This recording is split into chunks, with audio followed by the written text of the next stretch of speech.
अगर उसे पहले ही मार देते तो आज ये दिन नहीं देखना पड़ता। दिल्ली में मेरे ही घर आकर मुझे ही धमकी दे गया वो। अगर ये बात तुझे पहले ही बता देता तो ये सब न होता। अब वो यहीं पर है, फिर भी हम कुछ नहीं कर पा रहे। हाथ पे हाथ धरे बैठे हैं। थोड़ा दिमाग लगाओ, किसी भी तरह ढूंढो उसे और जाकर उसके टुकड़े कर दो। वो मुझे पहले भी मिला था पापा। चाचा ने मुझे 2 रिपोर्टर्स को मारने के लिए भेजा था, वो भी था वहां पर। मुझे पीट कर वो उन दोनों को बचा कर ले गया। और सच कहूं तो आपके मिनिस्टर की पोस्ट जाने की वजह भी वही है। हजारों करोड़ों का मालिक रविकांत का बेटा है वो। रविकांत का बेटा? भाई मेरे को तो अभी उससे बहुत डर लगने लगा है। आज शाम को वो तालाब के पास जाने वाला है ताकि तालाब का पानी गांव वालों के खेतों तक पहुंचा सके। हेलो, क्या हाल है रवि? कौन बोल रहा है? विश्वनाथ राव। इस गांव को छोड़ कर क्या गए? तुम तो बहुत बड़े आदमी बन गए। पर ये मत भूलना, गांव छोड़ने की वजह हम ही तो थे। तुमने बेहिसाब दौलत कमाई और उसी दौलत को लुटाने के लिए अपने बेटे को यहाँ भेज दिया। हम तो तुम्हें खतरा समझते थे, लेकिन तुम्हारा बेटा तो तुमसे भी बड़ा खतरा बन गया। तुझे इस गांव से भगा दिया वो तो ठीक था, लेकिन तुम्हारे बेटे को इस दुनिया से भगाना होगा। उसकी लाश लेने के लिए आ जाना। विश्वनाथ राव, विश्वनाथ राव!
उसे दवाई टाइम पे दे देना, ठीक है? Okay doctor. Doctor, yes. Harsh को कुछ भी करके बचा लीजिए। He is my life, please doctor. We are doing our best, don't worry.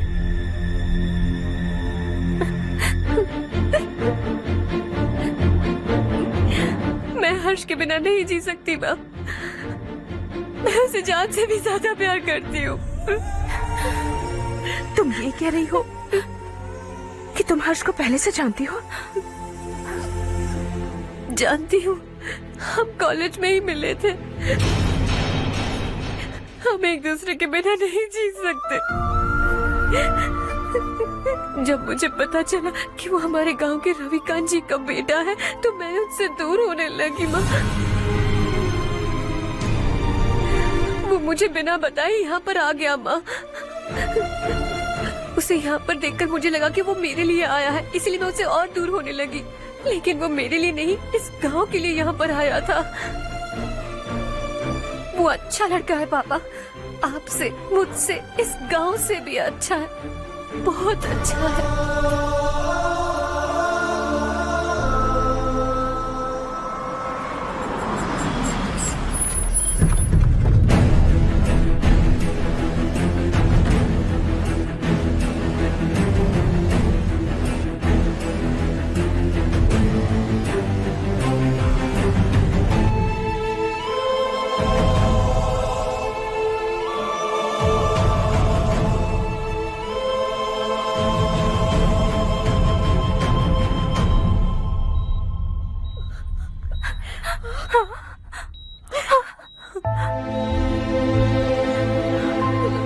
Excuse me, मैं हूं डॉक्टर गणेश। इन्हें 2 जगह स्टैब किया गया है, काफी ब्लड लॉस भी हुआ है।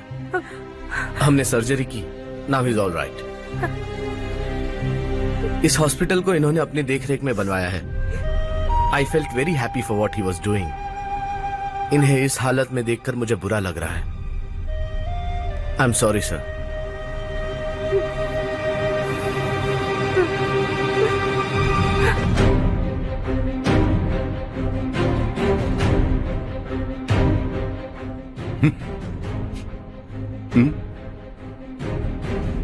गांव नहीं बदला, तुम लोग नहीं बदले, बस सबके सब जिंदा हो, ऐसे ही जियो सब। एक ही बेटा, इकलौता बेटा मेरा, कम से कम उसे तो छोड़ता हो। अरे क्या है इस गांव में? बस अपना गांव, अपनी जमीन, बस इतना ही है ना? यही भरोसा, 2 वक्त की रोटी के लिए, बस इसीलिए सब कुछ चल रहा है ना? वो चला जाएगा तो तुम सबका क्या होगा, यही सोच रहे हो ना? तो सुनो, जिंदगी भर जब तक तुम सब जिंदा रहोगे, मैं तुम सबकी सारी जरूरतें पूरी करूंगा। अगर मेरे बेटे को कुछ हुआ तो मैं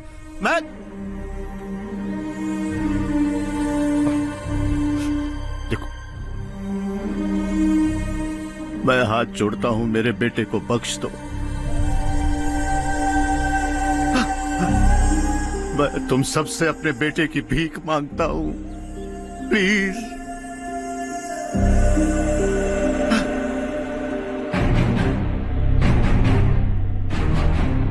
सुना है वो तुम्हारी वजह से इस गांव में आया है और तुम एक दूसरे से बहुत प्यार करते हो सके तो इस गांव को छोड़कर हमारे साथ आ जाओ बेटा, क्योंकि आइंदा वो इस गांव में कभी वापस नहीं आएगा।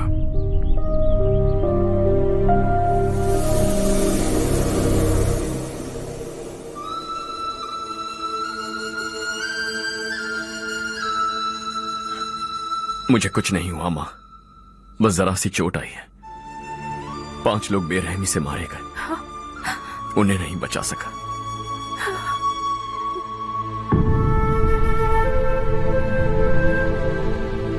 मैं जा सकता हूं डॉक्टर, बहुत काम बाकी है। नहीं हर्ष बेटा, तुमने बहुत कुछ किया है, अब हमारे लिए अपनी जान दांव पर मत लगाओ। हम जिस तरह से जीते आए हैं वैसे आगे भी जी लेंगे, सच कहता हूं। अगर तुम्हें कुछ हो गया बेटा तो अपने आप को हम कभी नहीं माफ कर पाएंगे। हम पे दया करो, अब तुम चले जाओ। यहाँ से चले जाओ हर्ष, हमें अपने हाल पर छोड़कर चले जाओ, प्लीज हर्ष।